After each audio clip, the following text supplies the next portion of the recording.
물론 최후 진술이 100점 100승의 무기는 아니에요. 그렇지만 유죄 인정 사건에서 형량을 낮출 수 있는 마지막 기회고, 무죄 주장 사건이라면 판사님에게 좋은 인상을 남길 수 있는 기회입니다. 제가 검사로 일할 때 매번 느꼈던 게 있는데요. 아무리 검찰이 철저히 수사하고 공소 유지를 해도 막상 최후 진술에서 피고인이 진심으로 반성하는 모습을 보이면 판사님의 마음이 한순간에 움직이더라는 거죠. 실제로 제가 초임검사 때 맡았던 사건이 기억나는데요.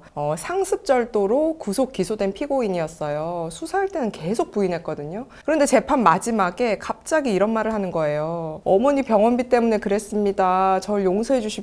그러니까 순간 법정 분위기 숙연해지고 재판장님도 좀 눈시울이 붉어지시는 것 같았어요. 결국 구형했던 형보다 훨씬 짧은 실형이 선고됐죠. 물론 그 반대의 경우도 있었거든요. 특수강도 사건 수사하면서 정말 악질인 피고인을 만난 적이 있었는데요. 최후 진술에서 내가 돈이 필요했으니까 어쩔 수 없었다 이러면서 피해자를 굉장히 비난하는 태도를 보이더라고요. 그래서 제가 봤을 때는 이게 증거가 부족해서 실형을 면할 수도 있지 않을까 이런 생각까지 들었던 사건인데, 결국 법정 구속돼서 실형까지 살게 됐죠. 제가 검사 시절에 이런 일들을 겪으면서 깨달은 게 있는데요.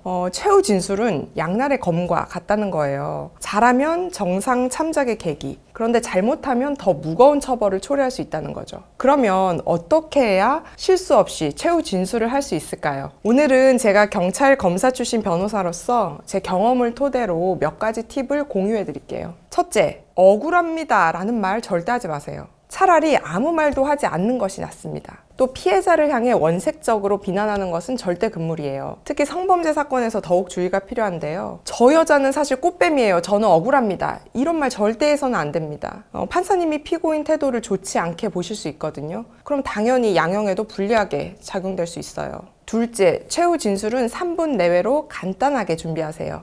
사건에 대한 소회나 향후 계획 등은 짧게 언급하는 것이 좋고요. 만약 하고 싶은 말이 많은 경우라면 미리 서면으로 작성을 해오세요.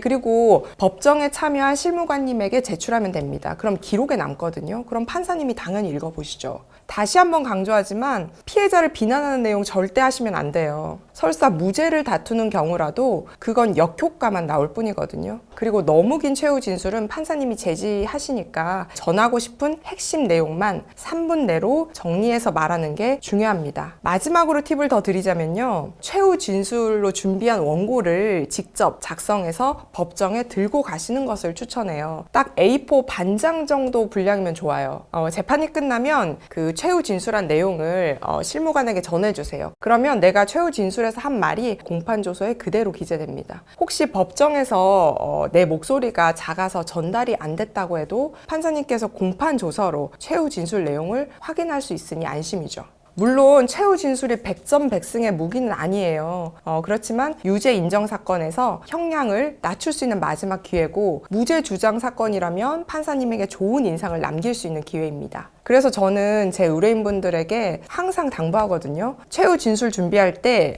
변호사, 저와 충분히 상의하라고요. 어떤 말 할 건지, 어떤 순서로 말할 건지 꼼꼼히 챙기는 게 중요하거든요. 그래야만 그 최후 진술의 힘을 10분 발휘할 수 있습니다. 저 역시 검찰에 있을 때는 검사로서 엄정한 기소와 공소 유지에 힘썼지만, 변호사가 된 지금은 오직 의뢰인의 입장에서 최선의 최후 진술을 할 수 있도록 돕겠다는 마음가짐으로 임하고 있어요.